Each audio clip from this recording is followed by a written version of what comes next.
केंद्र सरकार आने वाले कुछ सालों में सारे सामान्य बल्ब को एलईडी बल्ब में बदलने की तैयारी में है। पर्यावरण, वन और जलवायु परिवर्तन मंत्री प्रकाश जावड़ेकर ने शनिवार को कहा कि सरकार की योजना है कि हम कुछ वर्षों में नॉर्मल बल्ब को एलईडी बल्ब से बदल देंगे। उन्होंने कहा कि मोदी सरकार के आने के बाद से कार्बन एमिशन को कम करने की दिशा में काम करना शुरू हो गया। उन्होंने कहा कि पिछले 6 सालों में 2 अरब से अधिक बल्ब चेंज हुए हैं। इससे कार्बन एमिशन को कम करने के साथ ही बिजली बचाने में भी मदद मिली है। इसका लाभ आम आदमी के साथ सरकार को भी हुआ है। उन्होंने सोलर एनर्जी पर ध्यान केंद्रित करने की बात भी कही है। साथ ही कहा है कि एलईडी बल्ब पर्यावरण को कम नुकसान पहुंचाता है। वाराणसी के 80 घाट पर गंगा नदी में एक सौर ऊर्जा प्रदर्शनी का आयोजन किया गया। राज्य सरकार द्वारा घोषित सोलर सिटी वाराणसी में इस आकर्षण प्रदर्शनी के माध्यम से समाज में सौर ऊर्जा का उपयोग हर क्षेत्र में बढ़ाने और पर्यावरण को सुरक्षित करने का संदेश प्रसारित किया गया। पर्यावरण संरक्षण के लिए कार्यरत संस्था क्लाइमेट एजेंडा द्वारा ये प्रदर्शनी आयोजित की गई। कोरोना के सभी दिशा निर्देशों का पूर्ण अनुपालन करते हुए ये प्रदर्शनी सभी महत्वपूर्ण घाटों पर पहुंची। बता दें कि राज्य सरकार द्वारा वाराणसी समेत 5 शहरों को सोलर सिटी बनाने की घोषणा की गई है। उत्तर प्रदेश के चित्रकूट स्थित रानीपुर वन जीव विहार आग की चपेट में आने से बेधक जंगल धधक रहा है। उधर तेज हवा के कारण अलग अलग जगह जंगलों में लगातार आग फैल रही है। 96,000 हेक्टेयर वन क्षेत्र का बड़ा हिस्सा आग की चपेट में है। जानकारी के मुताबिक आग में वन संपदा को काफी नुकसान हुआ है, जबकि जंगली जीव जंतु भी मरने की संभावना है। रानीपुर के जंगलों में वन जीव ज्यादा है। बेधक जंगल काफी घना होने के कारण तेंदुआ, भालू और हिरन भी है। इन्हें नुकसान पहुंचने की आशंका है। आग बुझाने के लिए मौके पर टीमें लगी हुई हैं। वहीं ये आग खो स्थित अस्पताल के पास पहाड़ी तक भी पहुंच गई है। उत्तराखंड के श्रीनगर और कृति नगर क्षेत्र के जंगल में बीते कई दिनों से आग लगी हुई है। ये आग बुझने का नाम नहीं ले रही है। आग के रौद्र रूप ने राज्य सरकार की चिंता बढ़ा दी है। वन विभाग की टीम आग पर काबू पाने के लिए बीते 2 दिन से जुटी हुई है। कृति नगर क्षेत्र में पिछले 4 दिन से जंगल जल रहे हैं।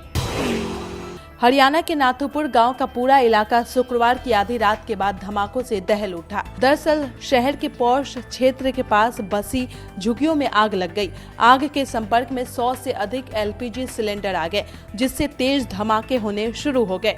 देखते ही देखते आग की चपेट में 700 से अधिक झुग्गियां जलकर खाक हो गई। हालांकि इस पूरी घटना में अभी तक किसी के हताहत होने की कोई सूचना नहीं है।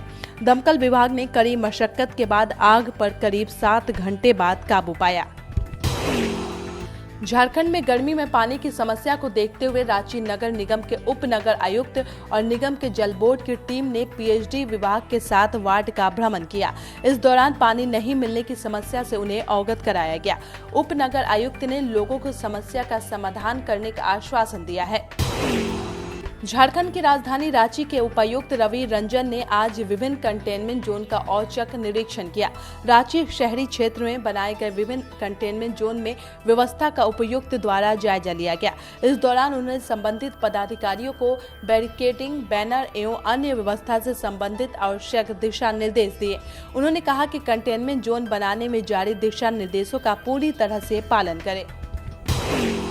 स्वास्थ्य मंत्रालय की ताजा रिपोर्ट के मुताबिक बीते 24 घंटे में 89,129 नए कोरोना केस दर्ज किए गए और 714 लोगों की मौत हो गई। देश में अभी कुल कोरोना से 1,23,92,260 लोग संक्रमित हैं।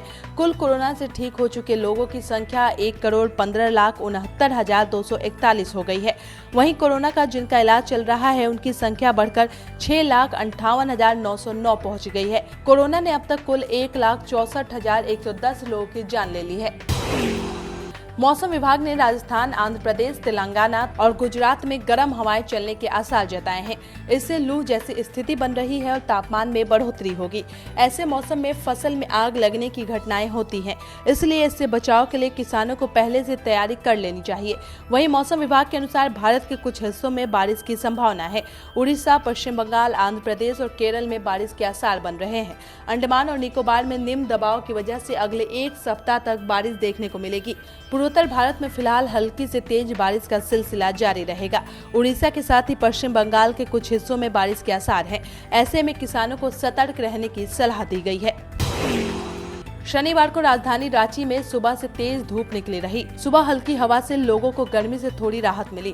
रविवार को भी रांची का मौसम फिर से साफ रहने की उम्मीद है। इसके बाद 7 अप्रैल से मौसम में फिर से परिवर्तन होगा। बंगाल की खाड़ी से उठने वाली ठंडी नम हवाओं के कारण राज्य के लगभग सभी जिलों में हल्के से मध्यम दर्जे की बारिश दर्ज की जाएगी। वहीं मौसम विभाग के अनुसार पिछले 24 घंटों के दौरान राज्य में मौसम शुष्क रहा। राज्य में सबसे ज्यादा अधिकतम तापमान चाईबासा में 40.8 डिग्री सेल्सियस रिकॉर्ड किया गया। वहीं सबसे कम न्यूनतम तापमान मेदिनीनगर का 15.3 डिग्री सेल्सियस रिकॉर्ड किया गया। सब्सक्राइब करें पर्यावरण पोस्ट।